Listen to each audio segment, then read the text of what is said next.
కొండా విశ్వేశ్వరరెడ్డి గారు ఏవి educational trust పేరు మీద ఏవి ఎడ్యుకేషనల్ కాలేజ్ ఎక్కడైతే ఉందో ఏవి కాలేజ్ ఎక్కడైతే ఉందో అక్కడ ఫార్మసీ కాలేజ్ కట్టాను అని చెప్పి గవర్నమెంట్ నుండి ఫండ్స్ తీసుకున్నాడా లేదా? పోనీ అక్కడ పోయి అక్కడ ఫార్మసీ కాలేజ్ ఉందా అని మనం ఎక్కడ వెతికినా అక్కడ ఫార్మసీ కాలేజ్ బిల్డింగే కనబడదు. కట్టకుండానే కట్టినమని చెప్పి ఆ డబ్బులు మొత్తం కూడా జేబులు వేసుకున్నాడు. మేడం గారు మీరు ఒక మంచి ప్రశ్న వేశారు. ఇది ఒక సినిమాలో చూపిస్తారు. కట్టకున్నా కట్టినట్టు, కట్టినా కట్టకున్నా, ఇవన్నీ కూడా ఊహా చిత్రాలు చూపించి మనని ప్రేక్షకుల్ని ఏదో రంజింపజేస్తారు. కానీ నిజ జీవితంలో ఈ మహానుభావులు పేద బడుగు బలహీన వర్గాల పిల్లలు వాళ్ళ కష్టార్జితం, వాళ్ళ తల్లిదండ్రుల కష్టార్జితం పిల్లలు ఫీజు పే చేస్తే ప్రమాణాలు కలిగిన విద్యను అందించకుండా కేవలం 20,000 రూపాయలు తీసుకొచ్చి సెల్ఫ్ ఫైనాన్స్ కోర్సులు పెట్టి గవర్నమెంట్ ఎయిడెడ్ కోర్సులను రద్దు చేపించి బలవంతంగా సెల్ఫ్ ఫైనాన్స్ పెట్టి ఒక్కొక్కరి దగ్గర 40,000 రూపాయలు వసూలు చేస్తున్నారు.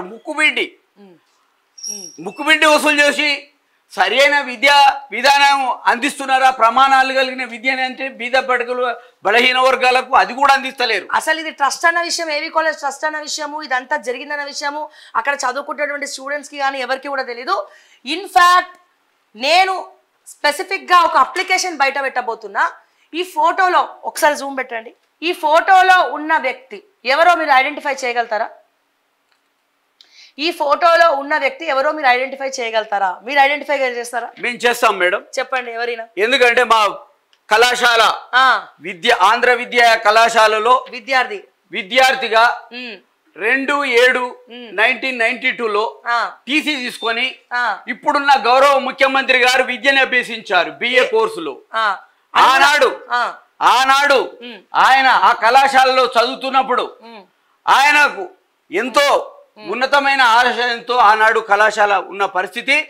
ఈనాడు గౌరవ ముఖ్యమంత్రి గారు చదువుతున్న కళాశాల ఒక కుటుంబం చేతిలో, కబ్జాదారుని చేతిలో కొండా విశ్వేశ్వరరెడ్డి గారు ప్రజాప్రతినిధిగా వరదిల్లి 2014 నుండి 18 వరకు కేవలం పార్లమెంటు సభ్యులుగా వాళ్ళ కుటుంబ సంక్షేమం కొరకే ఆలోచించాడు.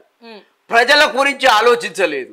చేవెళ్ళ ఏరియాలో, శంకరపల్లి ఏరియాలో, మరి వికారాబాద్, తాండూర్ ఎంతో మంది బీద విద్యార్థులు ఈ కళాశాలలో చదివిన వాళ్ళు మరి రేవంత్ రెడ్డి గారితో చదివి ఎగ్జాక్ట్ గా ఇదే కాలేజ్ లో 1992లో రేవంత్ రెడ్డి గారు ఈ కాలేజ్ ముఖ్యమంత్రి గారు, మన తెలంగాణ రాష్ట్ర ముఖ్యమంత్రి గారు ఏవి కాలేజ్ లో చాలా అద్భుతంగా చదువుకున్నటువంటి వ్యక్తి.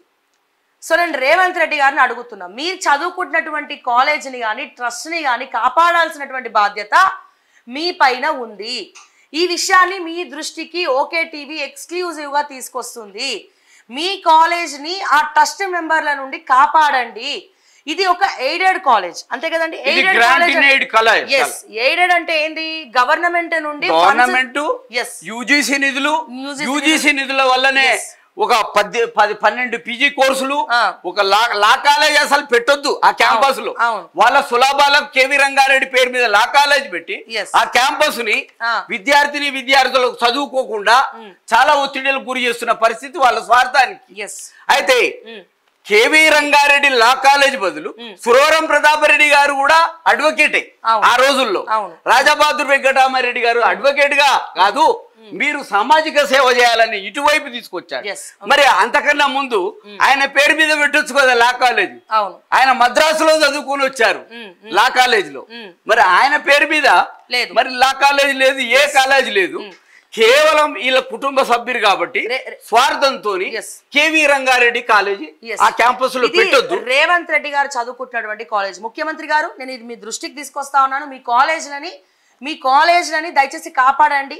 ఎయిడెడ్ ఫండ్స్ మొత్తం కూడా అంటే గవర్నమెంట్ నుండి వచ్చే నిధులు కావచ్చు, యూజీసీ నుంచి వచ్చే నిధులు కావచ్చు, అలాగే ఆ నిధులన్నీ కూడా నొక్కేస్తున్నారు, నిధులన్నీ కూడా మరలిస్తున్నారు. కేవలం అది మాత్రమే కాలేజ్ ఫీజులు కూడా ప్రైవేట్ కోర్సెస్ పెట్టి ఆ ఫీజులు కూడా నొక్కేస్తా ఉన్నారు. ఈ డబ్బులన్నీ కూడా ఎవడి ముక్కుల పోతున్నాయి. మీరు చదువుకుంటున్నటువంటి కాలేజ్ ని మీరు కాపాడుకోవాల్సినటువంటి బాధ్యత ఉన్నది. ఇది బలహీన వర్గాలు అంటే ఎవరెవరైతే పేద విద్యార్థులు ఉన్నారో ఆ పేద విద్యార్థులు ఫీజు కట్టలేని వాళ్ళు ఎవరైతే ఉన్నారో న్యూట్రల్ ఫీజు కొంత మేరకు ఫీజు పెట్టి కట్టే విధంగా మేడం గారు ఒక ఆశ్చర్యకరమైన విషయం ఏంటంటే నవీన్ మిట్టల్ గారు మరి 8/3/2018 నాడు కమిషనర్ రాకముందుకు అంతవరకు సెల్ఫ్ ఫైనాన్స్ కోర్సులు లేకుండా గ్రాంటినేడ్ కోర్సులతో కళాశాల బ్రహ్మాండంగా ఒక సీనియర్ అధ్యాపకుల సారథ్యంలో బ్రహ్మాండమైన ఫలితాలు సాధించినాయి.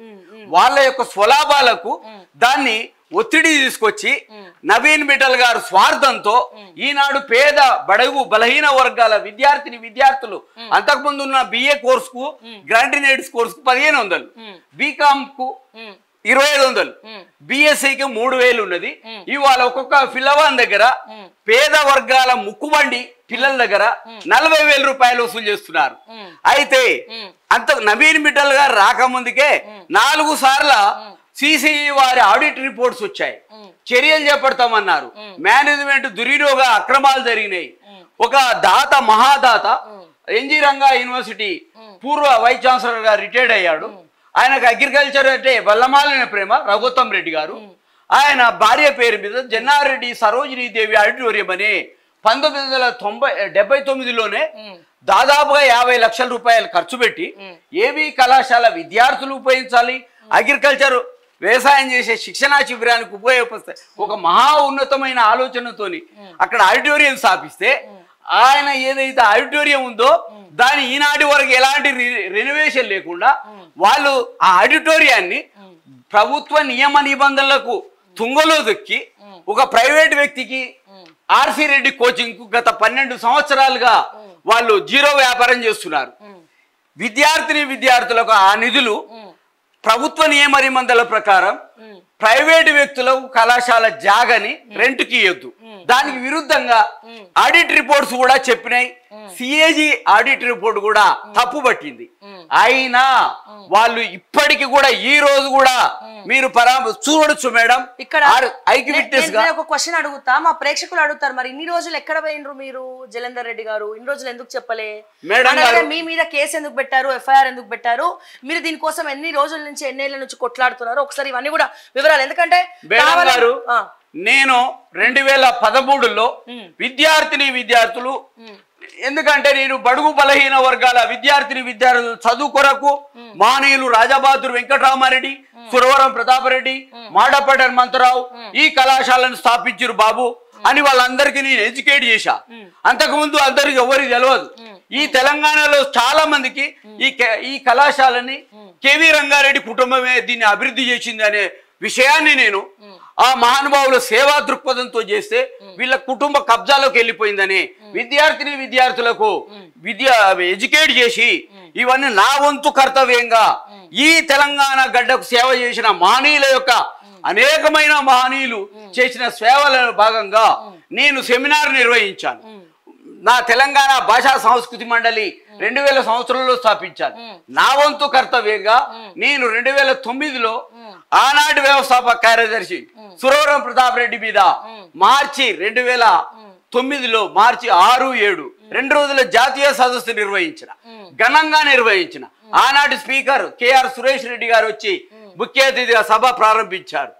అప్పటి వరకు ఎవరికి తెలియదు సురవరం ప్రతాప్ రెడ్డి గారు ఫౌండర్ సెక్రటరీ అని.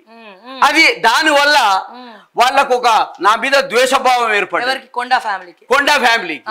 ఆ సందర్భంలో ఆ పుస్తకం తెస్తున్నప్పుడు 2011లో కె శ్రీనివాస్ గారు ఇప్పటికి కూడా మీకు ఆ పుస్తకం అందజేస్తా, మీరు అది ఆనవాళ్ళుగా ఉంది. కె శ్రీనివాస్ గారు ముందు మాట రాశారు, సీనియర్ జర్నలిస్టు. ఆయన ఏమభిప్రాయం వెలుపుతారంటే కేవీ రంగారెడ్డి గారు ఆనాడే సురవరం ప్రతాప్ రెడ్డిని 1952లో వనపర్తి ఎమ్మెల్యేగా గెలిచాడు. హైదరాబాద్ స్టేట్ లో విద్యామంత్రి కావలసిన వాడు.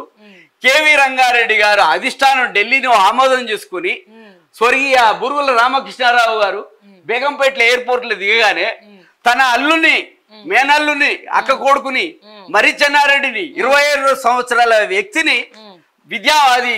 పబ్లిక్ వర్క్స్ మంత్రిగా చేయాలని పుట్రతో ఆ లిస్టులో ఉన్న మంత్రివర్గ కూర్పులో ఉన్న సురవరం ప్రతాప్ రెడ్డి విద్యామంత్రి కావలసిన వాడిని కుట్రలో భాగంగా తొలగించిరు అనేది ఆ విషయం నొక్కి చెప్తున్నప్పుడు ఆయన కొడుకు కేవి రంగారెడ్డి గారి కొడుకు సైకాలజీ ప్రొఫెసర్ కి తెలిసి రామచంద్రారెడ్డి గారికి నన్ను పిలిపించి బతిలాడుకున్నాడు. ఆ ముందు మాటలో మా నాన్నగారి కుట్రను తొలగించమని. నేను పోనీలే ఇది మరి పెద్ద మనిషి అడుగుతున్నాడని, మరి ఇంత ఇప్పుడు నుంచి మారుతాడేమో, ఇది పబ్లిక్ లో ఈ వీళ్ళందరి బోర్డు పెట్టి ఎంత తెలియజేస్తాడోమని నేను నమ్మాను మేడం. తర్వాత ఆయన కుట్రలో భాగంగా 2013లో పిల్లలకు తెలిసిపోయింది. ఇప్పటికీ మీరు చూడండి మేడం, మీరు దయచేసి ఏవి కళాశాలను సందర్శించండి. ఈ న్యూస్ లో మీరు పబ్లిక్ తెలుపుతున్నారు కాబట్టి ఒక మహాకార్యం కాబట్టి మీరు అక్కడ 5 చోట్ల లైబ్రరీలో ప్రిన్సిపల్ రూమ్ లో అప్పటిదాకా వీళ్ళే ఫౌండర్ చైర్మన్ ఫౌండర్ సెక్రటరీ అని రాసుకురు.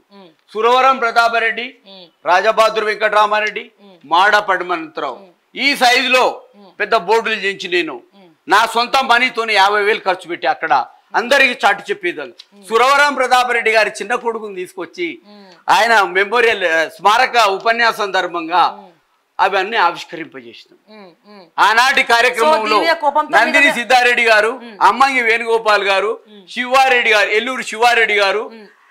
శివారెడ్డి గారు ఎవరంటే 1972లోనే ఆయన జీవితం నాకు అర్థమైంది. ఇన్నేళ్ల బాధ, ఇన్నేళ్ల ఫ్రస్ట్రేషన్ ఒక్కసారిగా మా మార్నింగ్ న్యూస్ లో మీరు కక్కుతున్నారు.